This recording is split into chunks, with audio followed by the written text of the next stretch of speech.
BBC news আন্তর্জাতিক সংবাদে আপনাকে স্বাগতম। শুরুতেই সংবাদ শিরোনাম, এরপর বিস্তারিত। ট্রাম্পের ভাসমান হাসপাতাল করে দেওয়ার প্রস্তাব ফেরাল গ্রিনল্যান্ড। আবারও কোরিয়ার ক্ষমতাসীন দলের প্রধান হলেন মুসলমানদের রুখতে নতুন কৌশল নিচ্ছে মোদি ও নেতানিয়াহু। কে এই এলমেঞ্চো, কেন উত্তেজনা মেক্সিকো জুড়ে? এতক্ষণ শুনছিলেন সংবাদ শিরোনাম, এখন বিস্তারিত। আপনি যদি মুসলিমদের পাশে থাকতে চান তাহলে ভিডিওতে লাইক করে চ্যানেলটি অবশ্যই সাবস্ক্রাইব করে দিবেন এবং কমেন্টে জানিয়ে দিবেন আপনার মূল্যবান মতামত। এখন বিস্তারিত। ট্রাম্পের ভাসমান হাসপাতাল করে দেওয়ার প্রস্তাব ফেরাল গ্রিনল্যান্ড।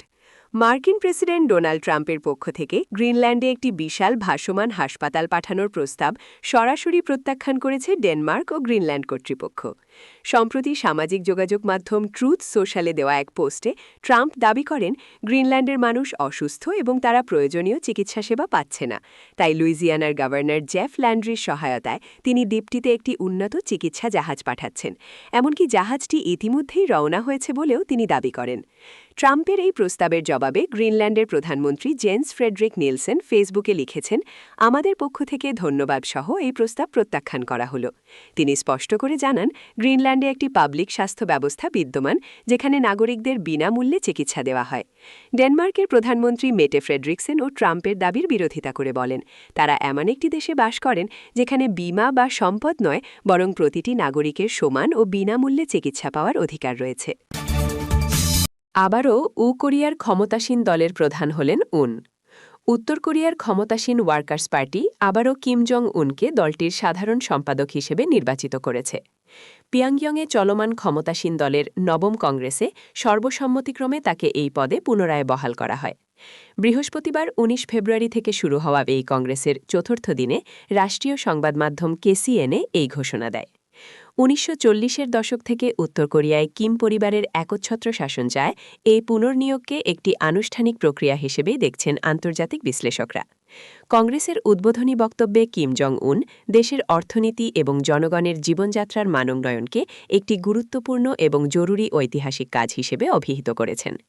একই সাথে তিনি দেশের সামরিক শক্তি, বিশেষ করে পারমাণবিক সক্ষমতাকে যুদ্ধের প্রধান রক্ষাকবচ হিসেবে উল্লেখ করে তা আরও শক্তিশালী করার অঙ্গীকার ব্যক্ত করেছেন।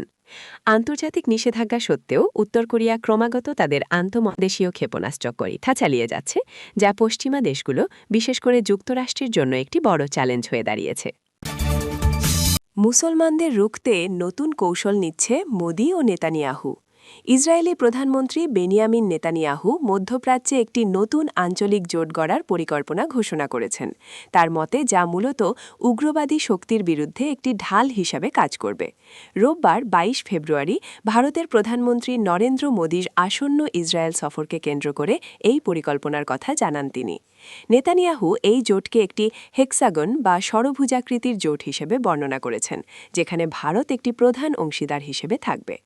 ইসরায়েলি নেতার মতে এই জোটটি মূলত দুটি শক্তির বিরুদ্ধে কাজ করবে, একটি হল ইরান নেতৃত্বাধীন শিয়া অক্ষ আর অন্যটি হল বর্তমানে মাথাচাড়া দিয়ে ওঠা উগ্র সুন্নি অক্ষ। নেতানিয়াহু জানান, ভারতের পাশাপাশি গ্রিস, সাইপ্রাস এবং এশিয়া, আফ্রিকা ও আরব বিশ্বের আরও বেশ কিছু দেশ এই জোটের অন্তর্ভুক্ত হবে, যারা ইসরায়েলের সঙ্গে সমমনা। ভারতের প্রধানমন্ত্রী নরেন্দ্র মোদীও এই উদ্যোগের প্রতি সংহতি প্রকাশ করেছেন। তিনি এক বার্তায় জানান, ভারত ও ইসরায়েলের মধ্যে উদ্ভাবন, বিশ্বাস ও অগ্রগতির যে মজবুত বন্ধন রয়েছে, ভারত তাকে অত্যন্ত গুরুত্ব দেয়। কে এই এলমেঞ্চো, কেন উত্তেজনা মেক্সিকো জুড়ে? মেক্সিকোর কুখ্যাত মাদক সম্রাট এলমেঞ্চো, যার প্রকৃত নাম নেমেসিও রুবেন ওসেগুয়েরা সেরভান্তেস, দেশটির অন্যতম শক্তিশালী অপরাধ চক্রের নেতা হিসেবে পরিচিত ছিলেন। রোববার ২২ ফেব্রুয়ারি বিশেষ বাহিনীর অভিযানে তার নিহত হওয়ার খবর প্রকাশের পর বিভিন্ন এলাকায় উত্তেজনা ছড়িয়ে পড়ে। খবর দ্য গার্ডিয়ানের। এলমেঞ্চো ছিলেন জালিস্কো নিউ জেনারেশন কার্টেল সিজেএনজি নামে পরিচিত অপরাধ চক্রের সহপ্রতিষ্ঠাতা ও প্রধান নেতা। সাম্প্রতিক বছরগুলোতে এই সংগঠনটি মেক্সিকোর সবচেয়ে প্রভাবশালী মাদক চক্রগুলোর একটি হিসেবে পরিচিতি পায়। জালিস্কো অঙ্গরাজ্যকে কেন্দ্র করে গড়ে ওঠা এই কার্টেলটি চরম সহিংসতা ও আধুনিক অস্ত্র ব্যবহারের জন্য কুখ্যাত ছিল। তারা একাধিকবার সেনাবাহিনীর ওপর হামলা চালিয়েছে এবং বিস্ফোরকসহ ড্রোন ব্যবহার করেছে। ২০১৫ সালে তাকে গ্রেফতারের চেষ্টার সময় কার্টেল সদস্যরা রকেট লঞ্চার দিয়ে একটি সেনা হেলিকপ্টার ভূপাতিত করে। 2020 সালে মেক্সিকো সিটিতে তৎকালীন পুলিশ প্রধানের ওপর গ্রেনেড ও শক্তিশালী অস্ত্র দিয়ে হামলার ঘটনাতেও এই সংগঠনের সংশ্লিষ্টতার অভিযোগ ওঠে।